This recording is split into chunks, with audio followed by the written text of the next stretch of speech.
Buen día, a continuación vamos a dar una breve explicación lo que fue la Edad Moderna. Las personas que estuvieron a cargo de esta presentación son Ítala Joana Caro Pres, María José Sierra y María Isabel Torres Rayo.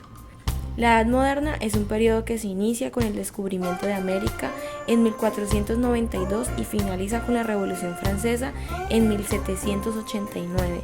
Contempla la tercera época de la historia universal, comprende los siglos XV, XVI, XVII y XVIII.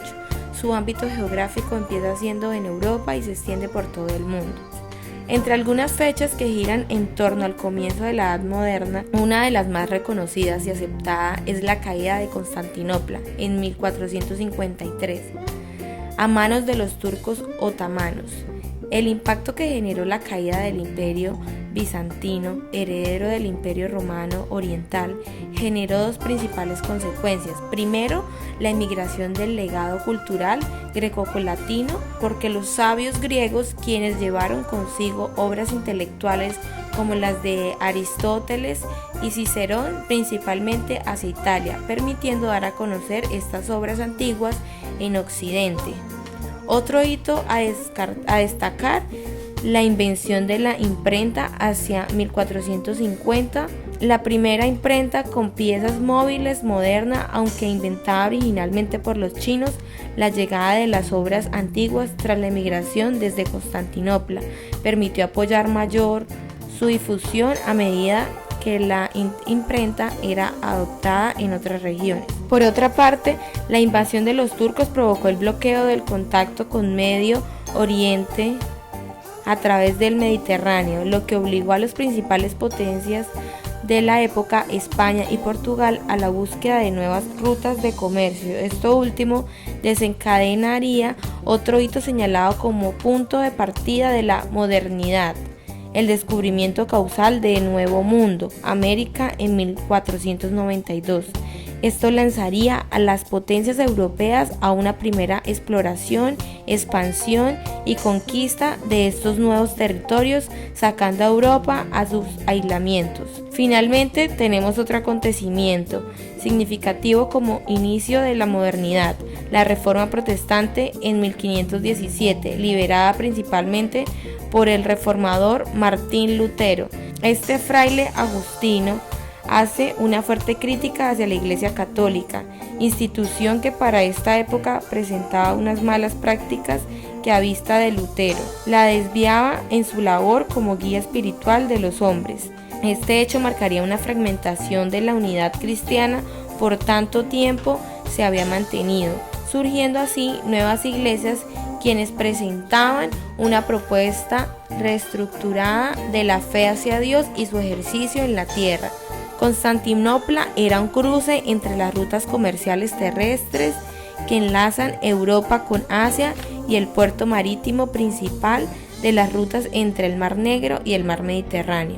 Constantinopla, antiguamente conocida como Bizancio, fue saqueada por los croatas, despoblada por la peste, asediada por los pueblos nómadas y sufrió diferentes conflictos religiosos y luchas internas por el poder. El reino del último emperador del Bizancio se encontraba rodeado por los turcos. A la 1 de la madrugada del día 29 de mayo de 1453, Mehmed da la señal de ataque del ejército otomano. El ataque final, y 100.000 hombres con armas y escaleras se lanzaron contra la maltrecha muralla. La caída de Constantinopla causó una gran conmoción en Occidente, puesto que se creía que era el principio del fin del cristianismo. Se llegaron a iniciar conversaciones para formar una nueva cruzada que liberara Constantinopla. De este modo, los estados europeos iniciaron proyectos para el establecimiento de rutas comerciales alternativas. Algunos de los países que intervinieron en este gran cambio fueron España, Polonia, Francia, los Países Bajos, entre otros. La Edad Moderna se desarrolla el humanismo, un movimiento asociado a la libertad del individuo, al progreso y al libre pensar. donde surgió el capitalismo. Vamos a hablar de unas diferencias entre el capitalismo y el feudalismo. Entonces, en el capitalismo existe la libertad, mientras que en el feudalismo todos están bajo el régimen del señor feudal. En el capitalismo todos tienen derecho a la propiedad privada, ya sea dinero, muebles, inmuebles. Mientras que en el feudalismo todo era del señor feudal.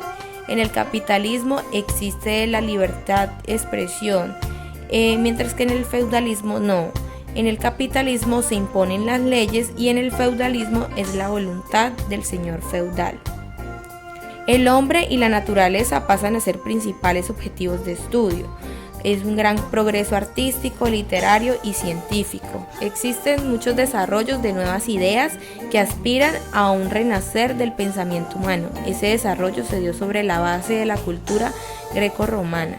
Muchos inventos como la brújula, el astrolabio, las cartas náuticas, es decir, los mapas, favorecen notablemente la navegación. Otros inventos muy importantes fueron el papel, la imprenta y la pólvora.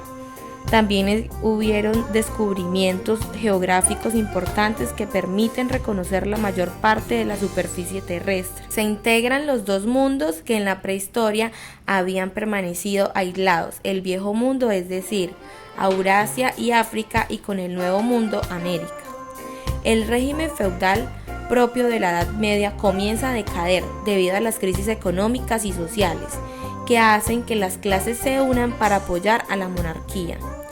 También está la formación de grandes monarquías europeas, el absolutismo, es decir, el gobierno de un rey que tiene todo el poder, se impone como forma de gobernar.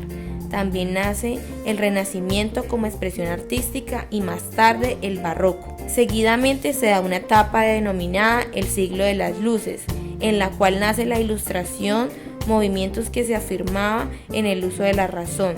La filosofía se enfoca en el humanismo, se pone al hombre como centro de todas las cosas. Durante el transcurrir de la Edad Moderna se originaron grandes inventos. Uno de ellos fue la calculadora, que se dio debido a la necesidad de sumar y hacer cálculos para fines como el comercio, la observación de la naturaleza y de las estrellas. En el siglo XVII fue crucial en la historia de las calculadoras mecánicas y en él aparecieron las primeras máquinas capaces de realizar operaciones aritméticas por sí mismas, consideradas los primeros prototipos de las calculadoras actuales. Otro gran invento fue el microscopio, inventado por un fabricante de anteojos de origen holandés. Alrededor del año 1590, en 1655, el inglés Robert Hooke creó el primer microscopio compuesto en el cual se utilizaban dos sistemas de lentes y las lentes oculares para visualizar las lentes objetivos. El telescopio es uno de los instrumentos científicos que más ha revolucionado la ciencia y el concepto que tenemos del mundo. Fue una ventana abierta a la ubicación del ser humano en el universo y abrió la visión más allá de la Tierra y de las estrellas. La historia del telescopio empieza en el siglo XVI, cuando se construye un aparato consciente en un tubo y dos lentes para amplificar imágenes. Hay varios candidatos a inventores de este instrumento y en la actualidad no está claro quién fue el verdadero descubridor.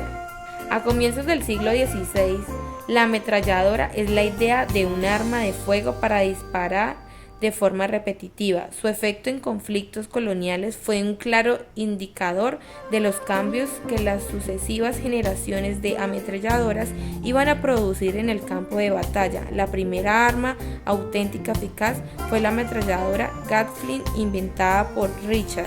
Otro gran invento fue la granada. Desde finales de la Alta Edad Media se comienza a incorporar el poder explosivo de la pólvora a la guerra. Desde el siglo XV se fabricaron proyectiles explosivos apropiados para la defensa de las plazas. Estos consistían en un simple cuerpo redondo de barro cocido o fundición de latón, al cual se le incorporaba pólvora negra en profusión y una mecha para encenderlo. Por ello, ya en el siglo XVI, algunos modelos de granada originarias de Suiza incorporaban en su interior piedras o trozos de metal a fin de aumentar su efecto mortífero con la metralla. El primer vehículo propulsado a vapor era un triciclo de unas 4.5 toneladas con ruedas de madera y llantas de hierro, cuyo motor estaba montado sobre las cigüeñales de las ruedas de un carro para transportar cañones. Se cree que en los intentos iniciales de producirlo se llevaron a cabo en China a fines del siglo XVII. Otro gran invento fue el submarino. Se considera el primer submarino o sumergible, construido en 1920 por Colonel Jobson, aunque sorprendentemente estaba propulsado por remos. Entre 1920 y 1624, los submarinos no empezaron a cobrar importancia en las guerras hasta la Primera Guerra Mundial, cuando Alemania comenzó a usarlos primordialmente para hundir cruceros británicos. Podemos concluir que la Edad Moderna fue una época de cambios profundamente trascendentales para la humanidad. A través de todos los inventos se llevaron a cabo los descubrimientos o la incorporación a la historia mundial de los habitantes de los demás continentes, en especial del americano, que aún no era conocido.